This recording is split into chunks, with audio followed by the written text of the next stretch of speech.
Hello, I'm Philip Stoten. I'm at Electronica 2024. We're on the IPC booth. I'm joined by Bruno Racault from All Circuits. Bruno, great to see you again. Thanks for stopping by. Always good to see you at these shows. Very impressive booth. It's been an interesting year, to say the least. Looks like being an interesting 2025. We've got the election passed, so that kind of implies more geopolitical unrest, more trade wars, more challenges going forward. But rather than talk about the kind of highlight financial numbers of the year, I want to talk a bit about the numbers behind the numbers. You recently put out your CSR report. Yes. Very impressive. I read it with a great deal of interest. I think it was really interesting to look at the successes you're having in areas like diversity, sustainability, corporate governance, the way you're much more inclusive with respect to people with disabilities. How important is that, firstly, to you, but how does that reflect through to your customer? Well, what a question. Well, first, let me tell you that I'm glad you did not ask me a question about quantity or forecast and so on, because I can tell you right now it's a chaos. Yeah. Okay, we have no idea where we are going. Our customer have no idea where we are going. So the question now is more producing is more quantity, trying to be more flexible. More focus on our business and trying really not to guess the future because that's almost impossible, but to try to do our job and to make it correctly on to really listen our customer more. Okay. Now talking about sustainability, it's in fashion, but behind that there is really value that we want to promote. I'm glad we're in an industry and in the electronic industry where we can really bring resource to make the world better. Having said that, I mean, we are products which are making a better quality of electricity, which are bringing electricity to everybody, which is still a challenge in our world. We're helping people to bring water also. Not only saving water, but bringing water to people who don't have water. Yeah. So it's important for us also. We're trying to give back to the earth what the earth gave us to us. Yeah, I think it's fascinating when you look at the position an electronic manufacturing services company is in. You're building products that can have an impact on the environment. Absolutely, yeah. You're building products in a way that can have an impact on the environment. And there are also technologies coming through, perhaps like AI and digital transformation, that can make you more efficient and more sustainable. There's a lot of camps there to try and bring together to make sure you get it right.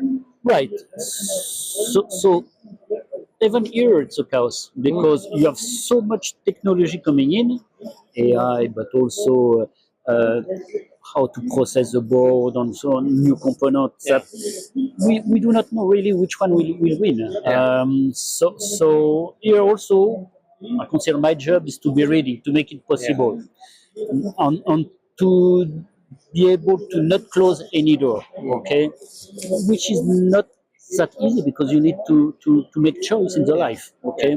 So we're in a world where you need to postpone your decision the longer you can. Yeah. Okay. Yeah. Which is strange for us because we're not used to that. Okay? Yeah, you're used to planning ahead. Yeah, right. So we planning is an issue, but we cannot plan anymore. So now it's more focusing on making things simpler, shorter, and so on, faster. Yeah, right. You're having to build a very agile. Right. So I have to say that in 2 years, okay, the world changed completely to us. 2 years ago, we were planning, we were trying to have a component and so on. Now we're still trying to plan, but we have no idea what's going to happen. We have no idea what the future will be. So we just need to be ready to react as quicker as possible. Yeah, and that's having agile systems within the business, but it's also having agile teams, isn't it? It's also people. Okay, it's also people who are ready to anticipate the need of their customer. And when the customer doesn't know his need, it's a challenge. It's really hard. Right. Yeah. But so really, it's people which are able to listen and to anticipate even the need of their customer. Yeah.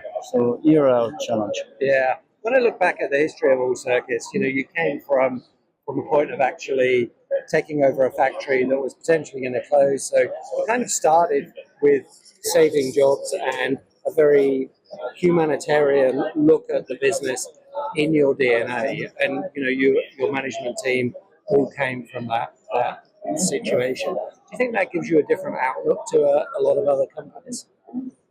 Yeah, definitely. It reminds us that despite we are a company with a lot of equipment, a lot of process, it's people first, definitely, and it's still the case. Okay, so we are still trying to protect our people, not only to give them a job, but to try to smooth to facilitate their work, and so on and so on. So. Yeah, people's first is really a motto that we're not ready to forget. No, absolutely not. And I think it's, I think it does separate you, and it's, being able to do that everywhere you are in the world, being able to do that in Tunisia, being able to do that in Mexico, it presents different challenges. Culturally, they're different. You have to think differently, but it's about deploying that ethos. So does it make us more competitive? Maybe not. Does it make us more reliable? Certainly. Yeah. Okay.